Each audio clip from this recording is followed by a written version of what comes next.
podemos fazer caso isso aconteça, ok? Então, dando início aqui um pouco sobre a nossa explicação sobre a IA Malderch, a gente tem um cenário aí atual da IA generativa, né, em questões de evoluções.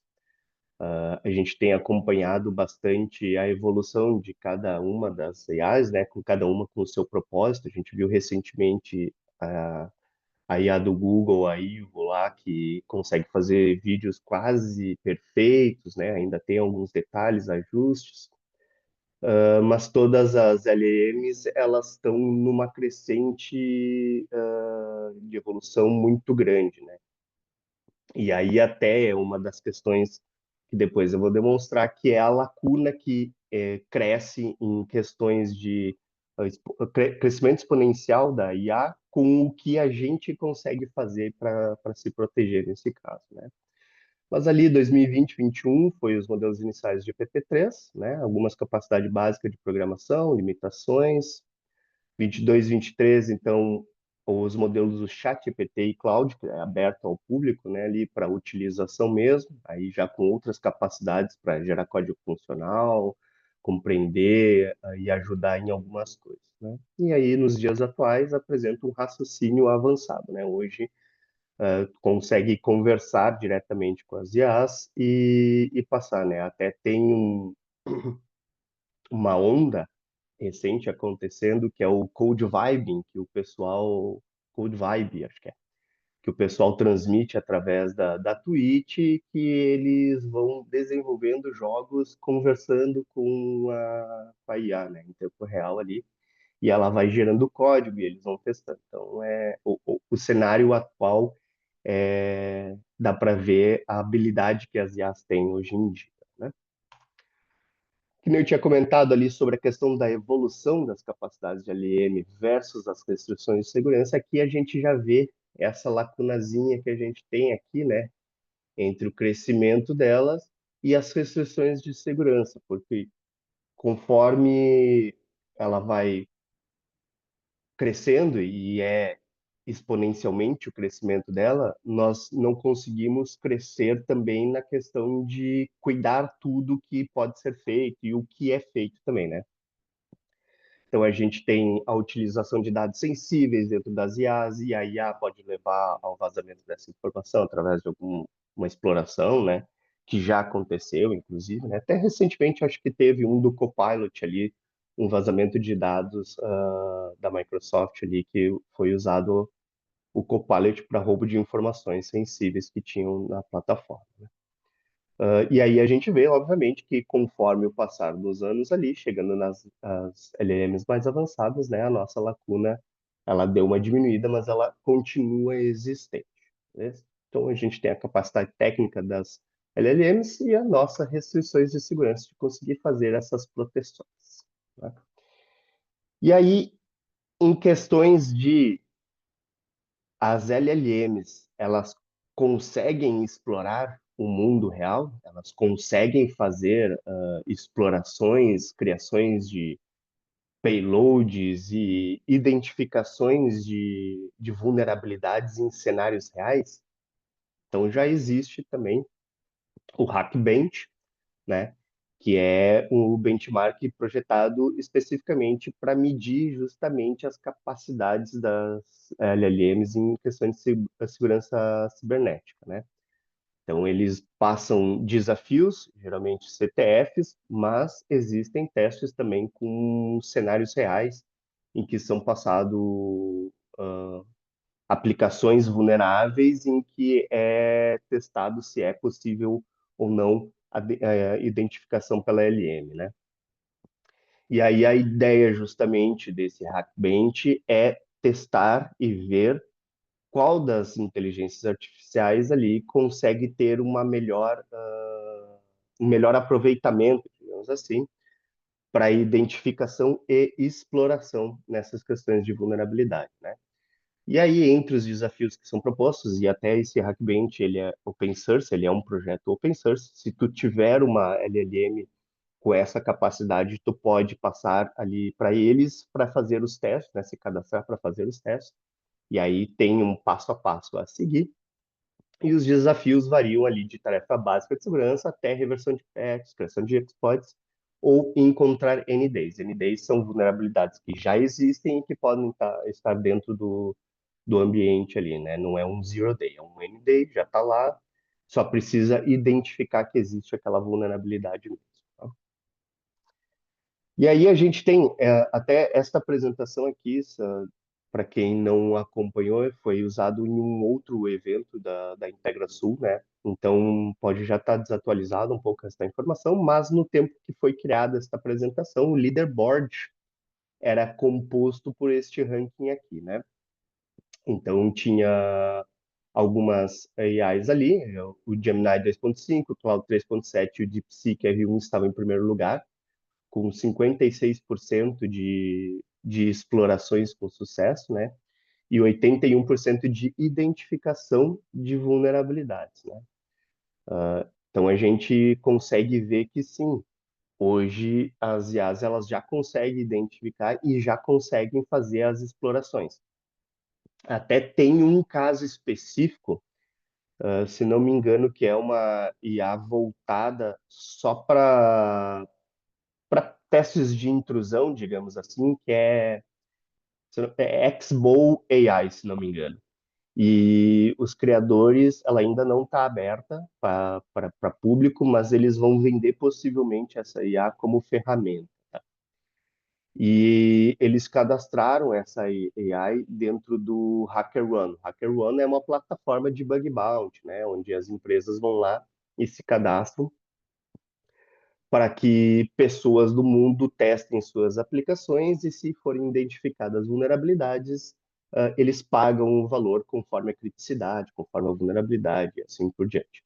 Então, esses criadores dessa AI, eles foram lá, cadastraram a ferramenta deles como se fosse uma pessoa e ela ficou num ranking de entre as top 10 pessoas com mais vulnerabilidades exploradas, com 71% de retorno nas explorações que ela teve, né?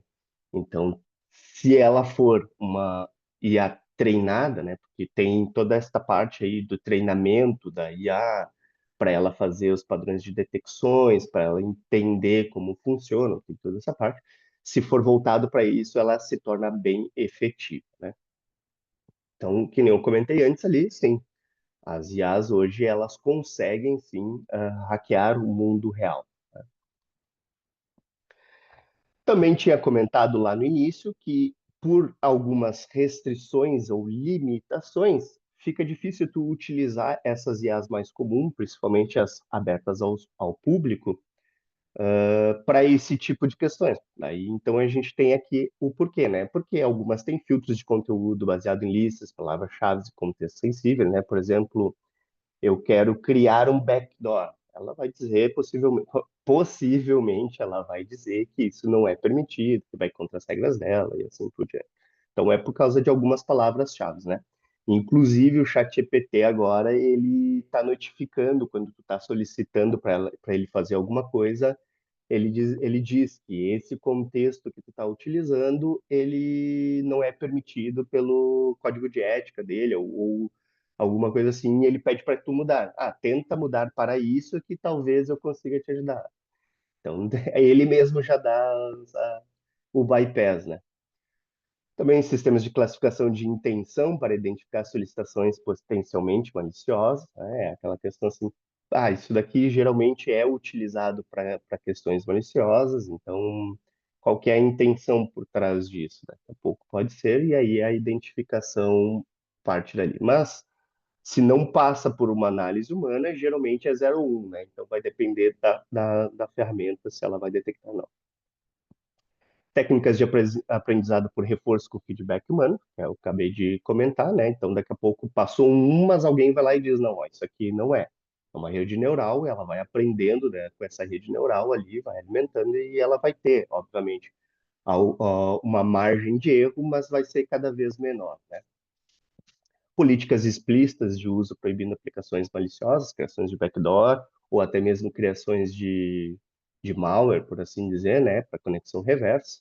E monitoramento e auditorias padrões de uso suspeito, né? Também acontece.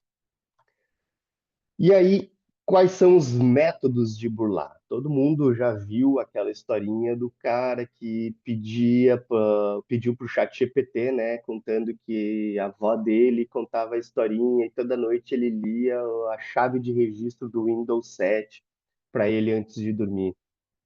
Se o chat GPT podia gerar para ele essas chaves que ele estava com saudade da avó dele, aí o chat GPT vai lá e diz, ah, que pena que você está com saudade da sua avó. Aqui estão as chaves do registro do Windows 7, que a sua avó contava como historinha, né? Então, é uma das formas de burlar, né? Que no caso ali é a ofuscação da intenção. Mas entre essas também tem as técnicas avançadas de prompt engineering, como jailbreak e fragmentação de solicitação. Então, eu quero criar um socket. Como é que eu crio um socket? E ele vai te dar, assim tu cria um socket.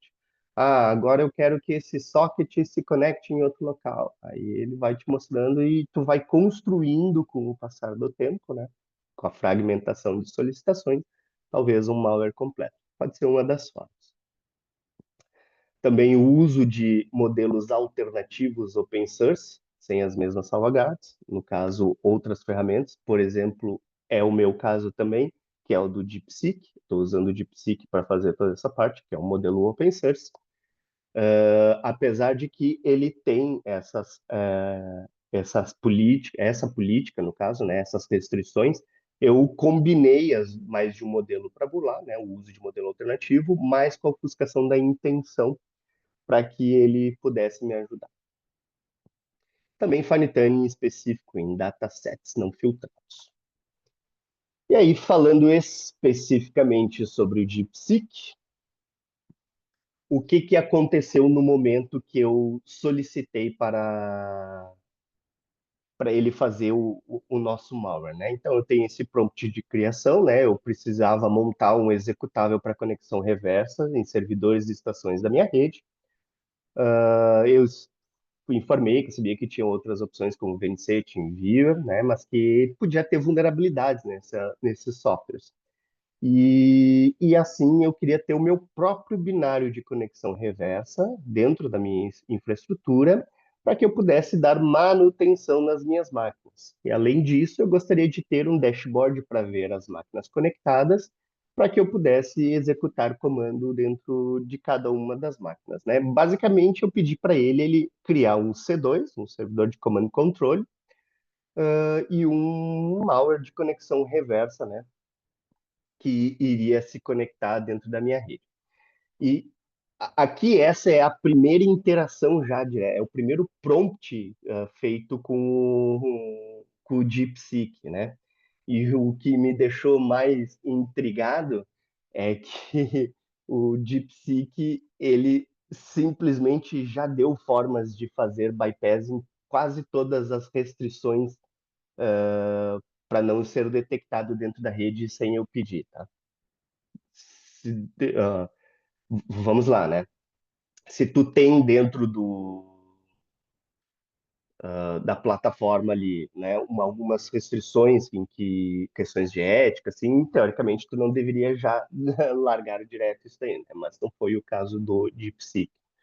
Então eu vou até mostrar o código para vocês depois ali, né? Mas aqui tinham algumas recomendações de segurança, né? Então, adicionar o token no cliente C, usar criptografia TLS SSL no servidor Python para comunicação entre o binário e o meu servidor, obfuscação do binário C, né? Usar ferramentas como FuserX e EasyObfuscator, persistência no cliente C, adicionar chaves no registro para ele mesmo criar persistência, né? Dá para entender que o bypass da restrição, por ele não identificar possivelmente a intenção que eu tinha por trás, né? Passando que eu só queria administrar minha rede, ele mesmo já deu formas de fazer bypass. E aí aqui tem um outro ponto que eu queria comentar com vocês, é que como eu tinha comentado inicialmente, que a gente já tinha utilizado essa apresentação em outro momento. No final da apresentação, eu peguei o malware e eu fiz o upload do malware para dentro do vírus total, para ver como é que estava a questão de identificação daquele binário como de fato malicioso, tá? E aí a identificação foi de 4 a 6 anti-malwares detectaram aquele binário como malicioso, mas não como malicioso porque o que ele estava fazendo, mas malicioso de forma genérica por causa de algumas questões que tinha dentro do código. O código, eu não ofusquei o código, não fiz nenhuma outra parte de ofuscação. E então, quando tu faz uma análise estática, né, que tu envia para o vírus total, basicamente ele baixa aquele binário em sandbox, faz a execução e vê quais são as chamadas de API que tem dentro do binário, se tem conexão para fora, se tenta acesso a dados sensíveis ou arquivos sensíveis do sistema, se tem execução de comandos, escrita em memória, leitura de memória e assim por diante, né? É estática a sequência do que ele faz, e aí, obviamente, dentro do código tem algumas coisas ali que levavam ou que são utilizadas geralmente quando é um malware, né? E ainda assim, a detecção foi muito baixa para um malware que funciona, né? Então, de 4 a 6 para 70 anti-malwares ali, eu teria uma gama de exploração de ambientes muito grande, né? E aí, como eu passei o meu malware para o vírus total, a partir do momento que tu envia um binário para lá e eles fazem essa checagem, eles ficam com o teu hash gravado lá, o hash daquele binário lá, né? E é compartilhado geralmente com todos a indústria ali de anti-malware acessa e tem acesso àquela base de anti-malware. Então, automaticamente, o Windows Defender começou a detectar aquele meu malware como malicioso, né? Como um malware genérico lá, específico que tinha sido feito, né? Por causa da utilização do alguma coisa em C lá que ele detectava. E aí eu tive que fazer um novo prompt para esta apresentação aqui para mostrar se era possível ou não a criação do malware através da IA Maldera. Então a gente já viu que sim, naquele momento era possível, mas eu perdi aquele malware porque eu enviei lá para ele, né? E aí só para mostrar aqui, e aí agora eu vou mostrar a diferença desse cara aqui pro novo que o DeepSeek me criou, é que aqui ele estava um código em C específico ali, né, sem muita preocupação, mas ele já tinha algumas questões, ó, nome discreto do serviço, tempo de reconexão, e aí o IP e servidor normal, né? E aí aqui eu tenho o meu novo malware. E aí, inclusive, eu comecei a fazer esse novo aqui junto com o DeepSeek, e ele começou a dar novas ideias e evoluiu de uma forma que, né, talvez para um próximo momento a gente possa utilizar ele também em mais de uma vertente, né? Mas o que que ele fez? Lá naquela parte da conexão que a gente viu ali dentro da apresentação, ele mesmo já criou strings ofuscadas. Por quê? Porque com essa ofuscação das strings, fica mais difícil de identificar por análise estática, né? E assim por diante. Além disso, ele tem aqui a função para gerar delay aleatório. Ele simplesmente botou, né? Isso daqui é uma forma de proteção para identificação. Verificação básica de ambiente, verificar se há pelo menos 1 GB de RAM. Por quê? Porque anti-sandbox básico. Então, na nova versão, quando eu falei para ele, o prompt basicamente novo foi assim, olha, simplesmente o Windows Defender começou a identificar o nosso binário como malicioso, como malware genérico acat.c. O que que a gente pode fazer para que isso não ocorra, né? E aí essas foram as alterações que ele fez, né? Então ele criou técnicas anti-sandbox para não ser detectado dentro dos ambientes, tá? Então, também, ó, verifica se o sistema está rodando há mais de 5 minutos antes sandbox. Por quê? Porque quando tu envia, geralmente, quando tu envia um binário para análise, o sandbox ele não está rodando o tempo inteiro, né? Ele é iniciado, faz aquela execução e finaliza. Então, essa é uma das formas de tu fazer um bypass para quem quiser, né, ir aprendendo aí as técnicas, o próprio DeepSeek tá ensinando de fazer um bypass se tiver algum tipo de sandbox dentro do ambiente. Também formato diferente para evitar padrões conhecidos, tá fazendo outras buscas dentro das strings ali, né? Construção de strings menos padrão dentro do ambiente, por causa das chamadas do CMD, né? Porque como ele faz uma conexão reversa e ele conecta com o meu C2, ele abre um prompt CMD, basicamente, né? E aí ali dentro desse prompt eu executo comandos. Então essa construção de string é justamente para evitar essa identificação. Pequeno delay para evitar padrões de entrada e saída. Que mais aqui? Timeout de conexão mais curto, envio em partes para evitar padrões, pequeno delay antes de executar os comandos. Então, eu mando o comando, ao invés de ele já executar, né? Ele dá um delayzinho. Código de serviço do Windows, verificação básica do ambiente antes de continuar, né? Comportamento diferente se não estiver rodando como serviço. Então, ele fez toda uma parte de construção e alteração específica para bypass do ambiente Windows, né, do Windows Defender, basicamente, né, mas que são padrões utilizados para identificações de malware, né? Então, ele mesmo já é o perigo, porque ele consegue fazer isso dali simplesmente com um bypass de restrição no prompt de criação dele. E aí, que nem eu comentei com vocês, ele tinha dado uma opção depois desse cara aqui, se ainda assim continuar sendo detectado como malware, a gente pode talvez trocar a forma de requisição entre o serviço do Windows com o dashboard ali, né, a chamada Win API ali, porque aqui nesse caso está através de TCP. Aqui dá para a gente ver que é 192.168.122.61 na 444, né? E ele está usando o nome como Win Update SVC lá para fazer a chamada. Ele falou para a gente usar o WinHTTP através de requisições como se fosse um JSON para fazer essas requisições ali e execuções, tá?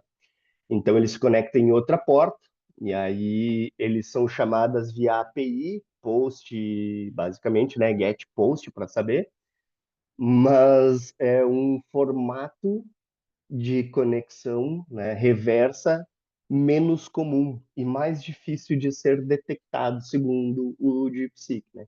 Então ele construiu também este carinha aqui, que ainda não está em funcionamento. Por isso que eu comentei que para futuro pode ser que ele entre, né?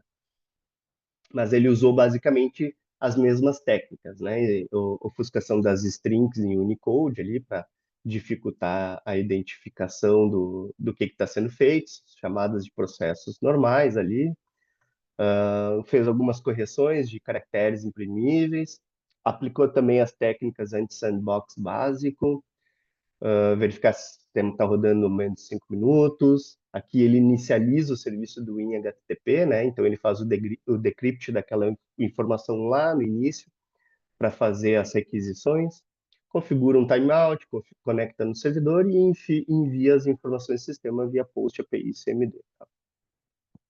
Então ele tem algumas informações ali, processo resposta e assim por diante. Eu acho que aqui ele mantém mais ou menos o mesmo código, né? Não tem muita diferença, mas é o formato das requisições que ele vai fazer. Um utiliza o TCP, o WinTCP, e o outro utiliza o WinHTTP para fazer essa parte. E aí a gente tem também a verificação básica do ambiente, antes de continuar normal, se está rodando como serviço ou não. E aí o que que acontece? Acontece é que, novamente, a execução deste cara, né, voltou a ser não detectada simplesmente com algumas alterações, tá? E aí, antes de eu demonstrar ali ó, o ambiente em si, né? Só mostrar aqui como que está hoje aqui o, o projeto mesmo ali, né? A execução, ele continua sendo um cliente Windows sem API, né? O WinAPI utiliza a conexão TCP ali, na 444. Tem um servidor dashboard Python Flask, que é o meu C2, que fica ali escutando na porta específica, esperando novas conexões, e aí quando esse carinha é executado na máquina, ele automaticamente se conecta no dashboard ali, daí tem uma interface web ali com HTML e JavaScript rodando, ok? Então, só para mostrar aqui para vocês, o dashboard, basicamente é esse carinha aqui. Tem aqui já é a versão melhorada, tá, dele ainda. Então ele está mostrando aqui, ó, que ele está escutando HTTP 445 e TCP 444 e está aguardando conexões, mas ainda não está implementado 100% o WinTCP. E aí a ideia é que com a execução do binário dentro da máquina virtual, essa conexão apareça aqui. Então a gente tem aqui o nosso Windows 11, para mostrar para vocês, tá? Então, a gente tem até um arquivo aqui dentro com passwords.txt, mostrar só o Windows Defender rodando também, né? Aqui todas as configurações, atualizadinho. Eu sempre comento que a única coisa que eu desabilito do antivírus, aqui do anti-malware, é o envio de amostras para a nuvem da Microsoft, obviamente, porque senão é a mesma questão do enviar para o vírus total, né? Quando tu faz o envio desse sample lá para eles, eles vão fazer aquela análise estática, e talvez pode ir para uma fila de análise humana, com engenharia reversa, né, se for identificado como possível malware.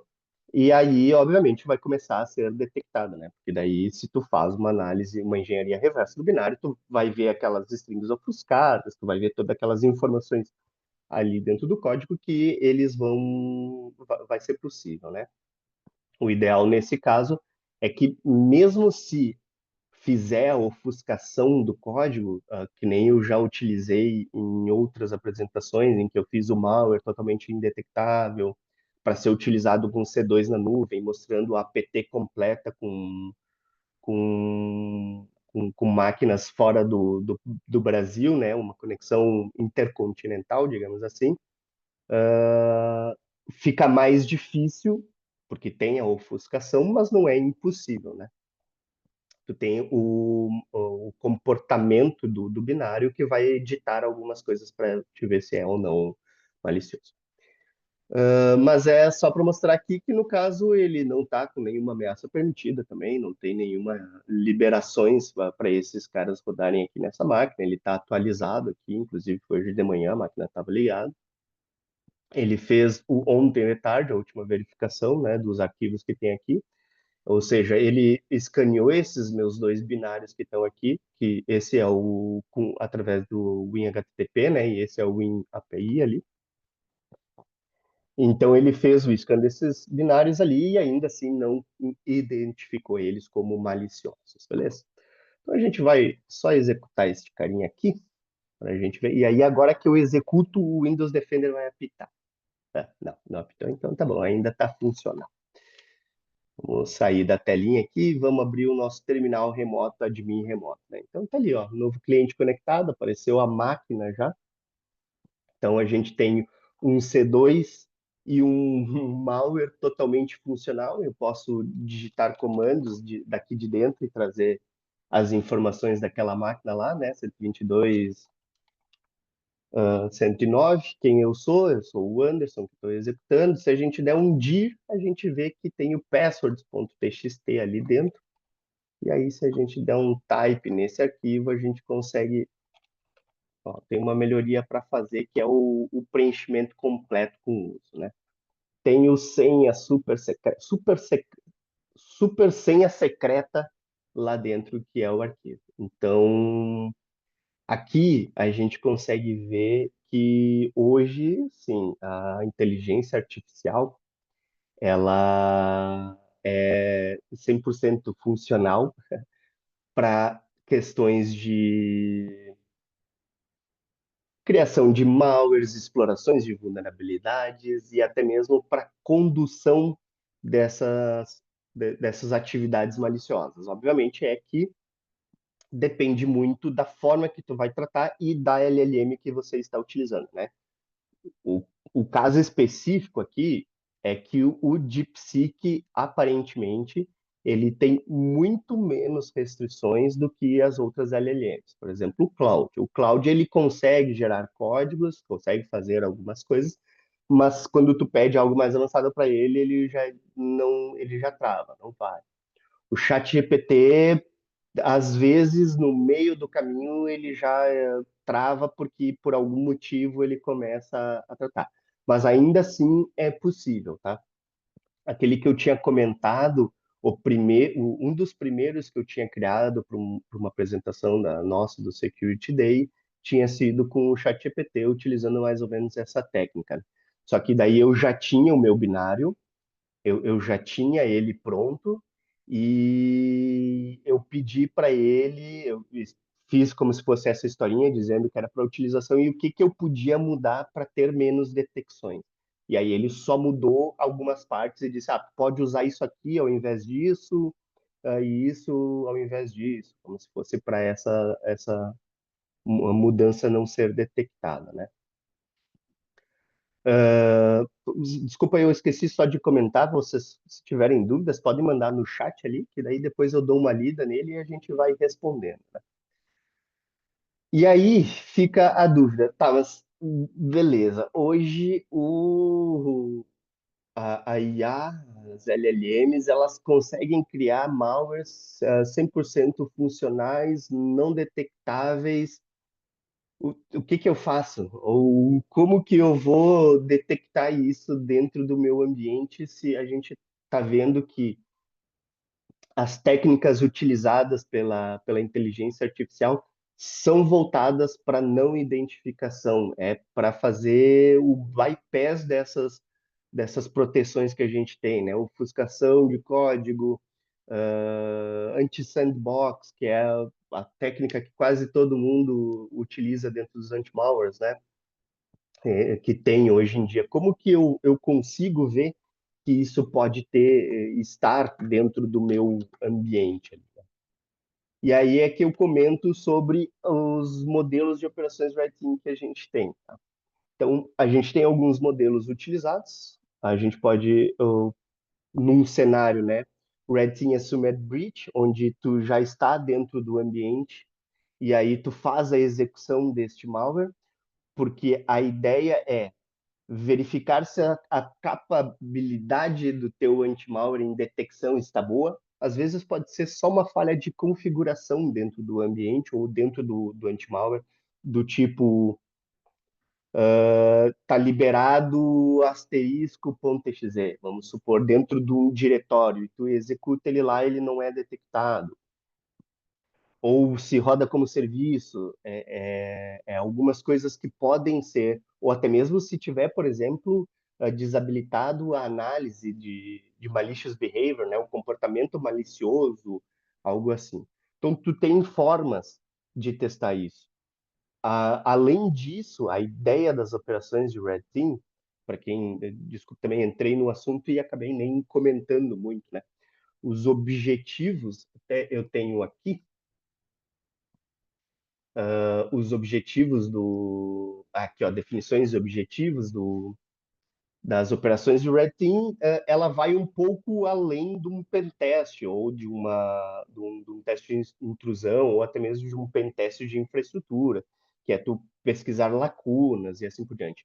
A ideia de uma operação de Red Team é tu testar o serviço como um todo, as capacidades de configuração do teu anti-malware para detecção desses tipos de caso, o teste da tua equipe, por exemplo, se tu tem um SOC dentro da tua empresa, da tua equipe de SOC de identificação desse caso, porque o que acontece? Hoje, a maioria dos malwares, eles são voltados justamente para fazer o bypass dessas restrições e dessas políticas de proteção que a gente tem dos anti-malwares, tá? Parte deste princípio. Hoje, O malware, ele já existem técnicas para fazer o bypass. A gente precisa ter uma rastreabilidade dessas informações. Então, a partir do momento da execução do malware, é que se começam as atividades maliciosas, né? Que é o que eu costumo dizer. O cara ele vai executar o malware dentro do teu ambiente, talvez até o momento da execução ele vai ficar em silêncio dentro da rede. Mas a partir daquele momento, ele vai começar a fazer alguma atividade maliciosa. Porque ou ele vai começar a fazer mineração de Bitcoin, ou ele vai começar a fazer roubo de dados sensíveis, ou ele vai tentar fazer a exploração de outros serviços para movimento lateral. Então, é a partir desse momento. Ele não vai simplesmente rodar o malware dele dentro do teu ambiente e deu. Foi isso, era isso que eu queria fazer e agora eu vou sair. Não vai ser, né? Então, a capacidade dessa detecção vem depois do ocorrido, mas precisa se ter esta noção, né? Então, justamente para isso que vem uma operação de Red Team, é para se ter esta noção, né? Então, a ideia dela é teste real versus teste laboratório, né? Por exemplo, o pentest é um teste isolado em uma aplicação web, que daqui a pouco ela nem está dentro do teu ambiente e ela pode nem levar a nada, né? Algum tipo de acesso. Mas uma operação de Red Team dentro do teu ambiente, na busca só de aplicações web, pode levar as identificações de lacunas ali, né? Quais falhas a gente pode explorar, ou, por exemplo, de configurações especificamente do anti-malware e assim por diante. Validação de investimento, pô, essa aquisição de anti-malware que eu fiz, valeu a pena, compensou, e aí, inclusive, isso pode ser demonstrado para o executivo, né? Tipo assim, olha só, detectou na primeira execução, show de bola, era exatamente isso que deveria acontecer. Era a identificação do momento da execução, então é um sinal que está bom, que está bem protegido e assim por diante. Treinamento das equipes, esse eu acredito que é o melhor cenário, porque as pessoas, são pessoas que trabalham, por mais que a gente utilize bastante ferramentas hoje nos nossos ambientes, são pessoas que estão olhando os resultados e vendo os dados que estão sendo trazidos ali, né? Então a gente precisa ter uma visão e um conhecimento sobre aquilo que está acontecendo. Porque, por exemplo, ali, esse caso, só a execução dele pode não ser nada, mas o acesso ao arquivo passwords.txt depois, sim, isso é malicioso. Então, alguém precisaria estar vendo aquilo dali. E aí, o treinamento da equipe, as operações de Red Team vêm justamente para a gente treinar a equipe, ver as lacunas. Olha só, foi executado isso daqui, e daí, no caso, até mostrando posterior aqui, né, na questão do Red Team, Purple Team, que é uma das modalidades, que é a execução de um cenário específico para esse caso. Do tipo, agora a gente vai pegar uma TTP ou uma técnica só, né, específica do ambiente de vocês e vamos executar dentro do ambiente para ver se vocês conseguem identificar. E aí é aquele ciclo, né? Executa o teste, a técnica de ataque, conseguiu identificar ou não, melhoria do processo, executa de novo. Entende? Então é justamente isso, é a melhoria contínua de um processo de uma equipe. E a ideia é justamente que as equipes, tanto o Red Team quanto o Blue Team, elas não são inimigas, apesar do contexto inicial ser justamente esse, né? Mas é para ambas se testarem e melhorarem o ambiente como um todo, porque a ideia é o ambiente e a proteção dos dados como um todo, né? Então, esse é o ponto ali especificamente. Uma coisa que eu gosto de comentar especificamente sobre as operações de Red Team, a gente consegue ver que as operações de Red Team ela tem um foco bem específico, né? Que é a gente precisa já tem um cenário, né? Mais específico ali, ou por exemplo, o Assumed Brit já está dentro do ambiente, tu vai fazer a execução do malware, ou tu vai tentar fazer o roubo de um arquivo, né? Alguma coisa assim para ver se tu é detectado, escalonamento de privilégio, tem N coisas que se pode acontecer. Mas uma coisa que é importante a gente frisar aqui é que precisa ter uma maturidade necessária para essas execuções, tá? Não é obrigatório, não é obrigatório, mas é interessante justamente para evitar que seja ou muito fácil, né, digamos assim, mas que não que justamente pelo custo com o benefício que tu vai trazer. Daqui a pouco o custo vai ser mais alto, mas o benefício não vai ser tão grande porque tem muitas coisas acontecendo dentro do teu ambiente ainda que não tem uma que estão fornecendo essas lacunas, tá? Então precisa sim ter algumas considerações necessárias que o interessante é ter, eu gosto até, inclusive, é do Scythe, não é nós que criamos nem nada, né? Se vocês botarem no Google ali, modelo maturidade Scythe, tem o site deles que eles falam sobre essa maturidade, mas eu gosto dele porque ele é simples e ele é objetivo, né? Então, é interessante tu já ter um scan de vulnerabilidades dentro do teu ambiente, fazer a identificação dessas vulnerabilidades com assessment, para correções e identificação de falsos positivos, para diminuir, é importante, porque senão é justamente isso, tu vai rodar, por exemplo, o scan de vulnerabilidade dentro da rede, dentro de uma operação de Red Team, tu vai encontrar 5.000 vulnerabilidades, e aí tu não vai saber nem por qual começar a exploração. Entende? Então tem um ponto inicial que é interessante saber a saúde do teu ambiente com os scans de vulnerabilidades fazer testes de penetração, né, os penetration tests nas aplicações web, porque elas, mesmo internas, elas também podem levar ao comprometimento, que é especificamente esse caso. Se o atacante ele já está dentro da minha rede, que ele conseguiu um acesso através da execução de um malware, seja por download, por e-mail ou qualquer forma que seja, as minhas aplicações elas podem levar ao roubo de dados sensíveis ou ao escalonamento de privilégios ou até o movimento lateral dentro do ambiente. Então, é um ponto importante. Red Team, especificamente, daí as operações Red Team, né, seriam as execuções ali nos formatos modelos que a gente viu. Os exercícios Purple Team, que também estão dentro dali do formato que a gente fez, que daí é em conjunto com equipes, fazer testes específicos para as detecções, principalmente nas questões de grupos, as APTs ali, né, direcionadas para o segmento. E aí, obviamente, já vai um pouco aqui para o adversary emulation ali, que é a emulação de um adversário específico.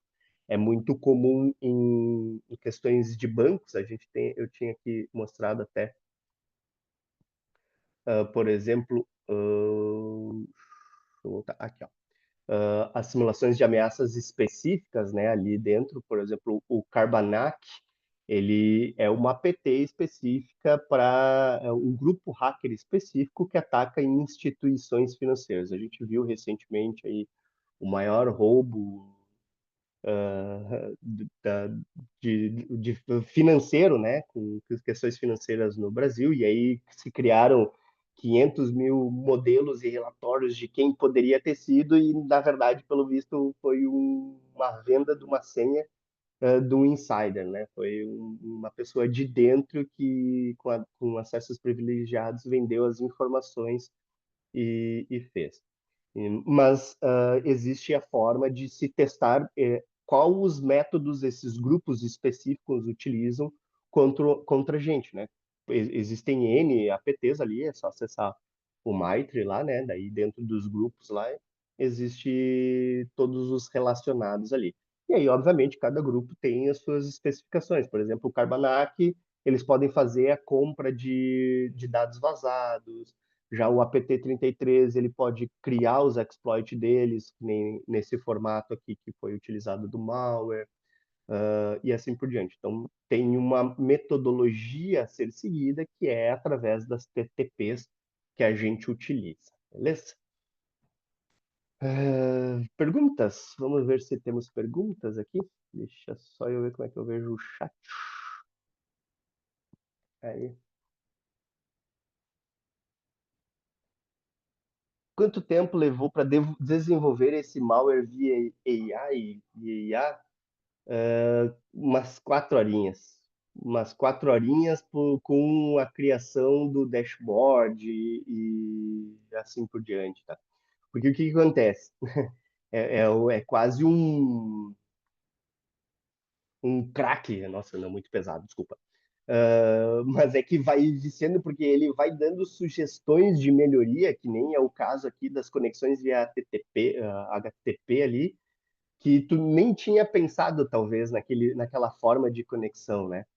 E aí pô, e se eu fizer assim mesmo? Bah, vamos testar, né? E aí tu vai indo, quando tu vê, tu tá num limbo lá que tu tá no submundo da criação do malware com a IA. Então, mas o básico, funcional, no máximo umas 4 horinhas ali. Porque o que que acontece basicamente, né? Como vocês viram ali, o prompt inicial que eu dei foi um prompt bem básico, não dei nenhuma informação de infraestrutura que eu estava utilizando, nem nada. E aí ele gerou o primeiro modelo dele baseado em Windows. E aí eu falei para ele, ah, não, eu estou usando o sistema Linux, né? Eu quero compilar esse arquivo C em Linux e eu vou utilizar o servidor Python nessa máquina, né? Eu quero subir com algumas coisas. E aí ele foi modificando com base nas minhas informações posteriores ali, né? Então, para deixar ele funcional no primeiro formato, ali foi mais ou menos umas 4 horinhas. Foi bem tranquilo, tá? É, né? Bem tranquilo. Fernando, teremos acesso à gravação? Sim, depois vai ser disponibilizado. Acho que alguém já respondeu ali. Muito legal, Carlos. Muito boa pergunta. Que nível de conhecimento de programação ou até básico de TI é necessário para a criação de um malware assim? A ideia dessa criação desse malware foi justamente sem conhecimentos nenhum, tá?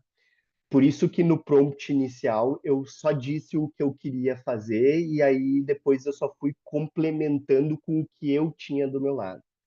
Porque a ideia, e inclusive no prompt, a ideia era ele me passar todos os comandos e eu repassar todos os erros que estavam acontecendo para ele. Em nenhum momento eu corrigi ou eu fiz alguma alteração do código, tá? Tanto do terminal de mim remoto aqui, quanto do binário em si, eu não tenho nenhum ponto e vírgula, nenhum nada meu ali. Tudo foi a IA que gerou para mim. Então ela me gerava, como que eu compilo isso agora? Ah, para compilar isso, tu precisa ter isso aqui. Daí ele já dizia, para ter isso, tu precisa instalar nesse formato, apt, tarará.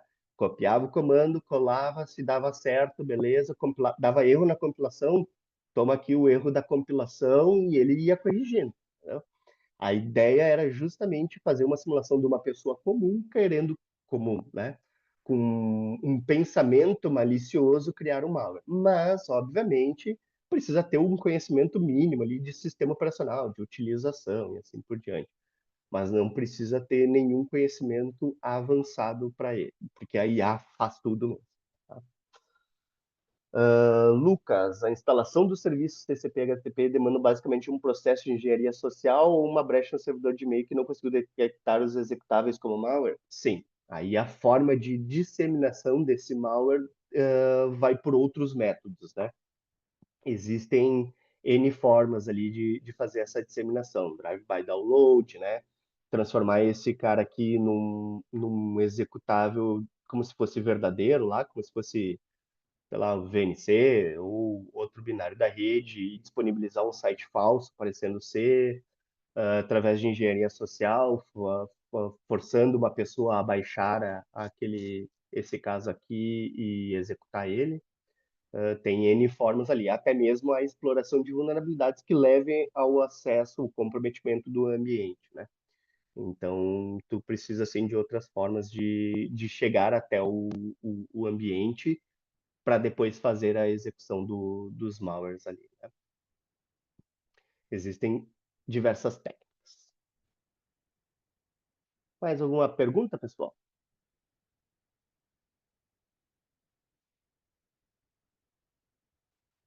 Carlos, posso esconder esse código malicioso do cliente em outro executável de algum programa conhecido? tu fazer a inserção desse binário dentro de outro binário é possível, tá? Por exemplo, seria a criação de um dropper, mas tu não vai conseguir fazer dentro de um binário já conhecido com assinatura digital, daí no caso, tá? A não ser que tu encontre a assinatura digital, por exemplo, já aconteceu esse formato que foi explorado a cadeia certificadora de um local em que se teve acesso ao certificado de assinatura de código, que daí ele é um pouco diferente do SSL TLS ali, do Let's Encrypt, né?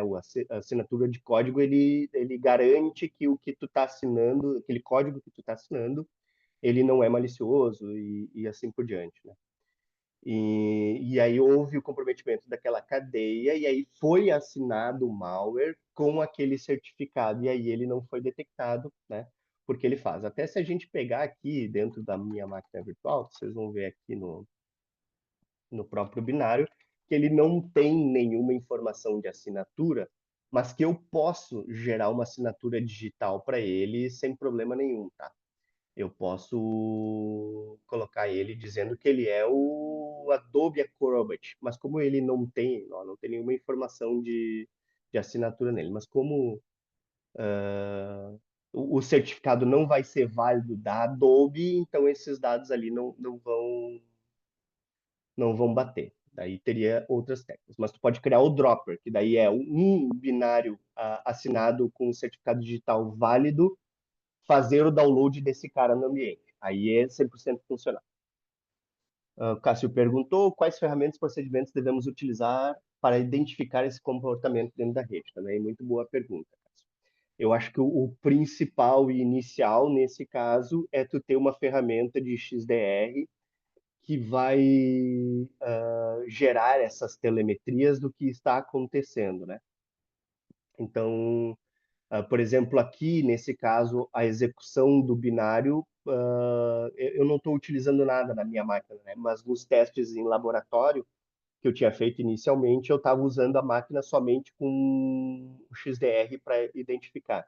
Então, lá já aparece a execução e as chamadas das APIs lá e inclusive ele linka com algumas TTPs já conhecidas de utilização desse tipo de chamadas, né? E só que como ele é só telemetria nesse caso do XDR que eu estava utilizando, eu não estava com anti-malware mesmo, ele não toma ação, mas aí se tu tem um conjunto de ferramentas além do XDR anti-malware, aí ele pode já tomar ação preventiva também, né, com base nessa identificação ali. Mas eu acho que hoje o principal, e infelizmente não tem como fugir, hoje o principal vai ser ter um XDR dentro do ambiente, justamente para a gente ver e ter esta visibilidade que se tem do que acontece o pós-execução do malware, né? Chegou a testar se o XDR da Trend identificou este malware que você criou? Sim, o primeiro o Trend já detectava, tá? Mas o Trend ele detectava pelo malicious behavior daí, tá? Então, como ele tinha técnica de bypass, né? Possivelmente esse aqui vai ser o mesmo caso, ok? Como ele tem técnicas de bypass para anti-sandbox, ele está fazendo obfuscação de algumas informações ali, ele roda como serviço e assim por diante, ele talvez não seja identificado no primeiro momento ali em real time, mas a partir por exemplo, da chamada daqui do CMD e mandar os comandos por malicious behavior, ele já é identificado, tá? Mas é que nem eu comentei antes também, tá? Hoje, as técnicas de bypass de anti-malware são muitas, tá? Existem N formas. E só o anti-malware ele não vai ser a bala de prata para a solução dos problemas dos ambientes. É necessário, por exemplo, um XDR dentro do ambiente para se ter essa visibilidade. Infelizmente, é necessário hoje. Porque, da mesma forma que a IA está avançando, as LLMs estão avançando, as nossas restrições de segurança, que nem eu mostrei lá no gráfico, vão ficando para trás. Então, como é que tu tem essa visibilidade se a IA já está fazendo malware não detectado? Tu precisa ter uma ferramenta que te mostre essas lacunas ali. Então, é justamente esse o ponto da demonstração da utilização da IA para gerar o malware em si só. Mais perguntas, pessoal? Deixa eu ver aqui, acho que tem mais de uma aqui no QA. Maurício, como já temos o XDR da Trend, qual outra opção podemos tomar para melhorar o nosso ambiente? Ah, legal. Aí entraria as operações Red Team, já nesse caso, né? Testes específicos para ver as detecções da equipe que está gerenciando, né? Por exemplo, das equipes em si, né? No caso, que estão dentro do ambiente, né? No caso, se for um assumed breach, se a equipe consegue detectar, quanto tempo leva para detectar, e aí, que nem eu comentei, melhoria do processo como um todo depois dessas execuções, né? Porque até tem uma questão é que tem o caso da identificação, a tomada de ação e a melhoria depois desse processo ali, para retestar e ver se isso dali ficou efetivo ou não. Então, esse seria uma evolução do caso ali, né? Existem outras formas também, né? A gente tem parceria com a Simulate. A Simulate é um BAS, é o Breach Attack Simulate, acho que é, se não me engano, que ela faz como se fosse uma operação Red Team dentro do teu ambiente também, e ela faz N execuções, por exemplo, ela faz execuções de malwares já conhecidos para ver se tem as detecções, ela faz a execução de ransomware para ver, claro que ela faz numa imagem protegida, mas com as ferramentas de proteção, né, para testar a eficácia. Ela faz testes em serviços de e-mail para verificar quais tipos de arquivos é possível enviar, porque uma das formas, que nem eu tinha comentado antes, é através de um phishing, uma engenharia social, alguma coisa assim. E aí, se teu e-mail está permissivo para envio de arquivo do tipo VBS, eu posso usar o VBS para fazer o download deste malware e fazer a execução, tá? Então tem essas formas ali. Então o Simulate ele também consegue fazer, ele tem essa função também de fazer como se fosse uma operação Red Team dentro do ambiente já, ele é um assumed breach, digamos assim, só que é ferramenta, né? Então é automatizado, é diferente de um teste manual ali. Se mais alguém tem mais alguma dúvida, pessoal? Estamos encaminhando para o fim aqui. Lembrando, depois ali vai ficar disponível essa gravação aqui para todo mundo, e quem tiver mais dúvidas ou quiser trocar uma ideia sobre isso, eu fico à disposição aqui, né? Eu me disponibilizo para trocar ideia, não para criar o malware, tá, gente? Apesar de que todo mundo percebeu ali, não é muito difícil, mas a ideia é proteger, não criar mais, disseminar, né? Eu acho que então vamos encerrar. Valeu, Carlos, muito obrigado. Agradeço o pessoal aí pela presença, quem tirou um tempinho aí para acompanhar. Depois vai ser postado esse webinar aqui, esse Papo Seguro, nas nossas redes sociais. Sigam lá para a gente se manter esse contato ali com vocês. Comento novamente aí, quem tiver intenção de trocar mais informações depois, me disponibilizo para a gente trocar uma ideia. Obrigado, pessoal. Até mais.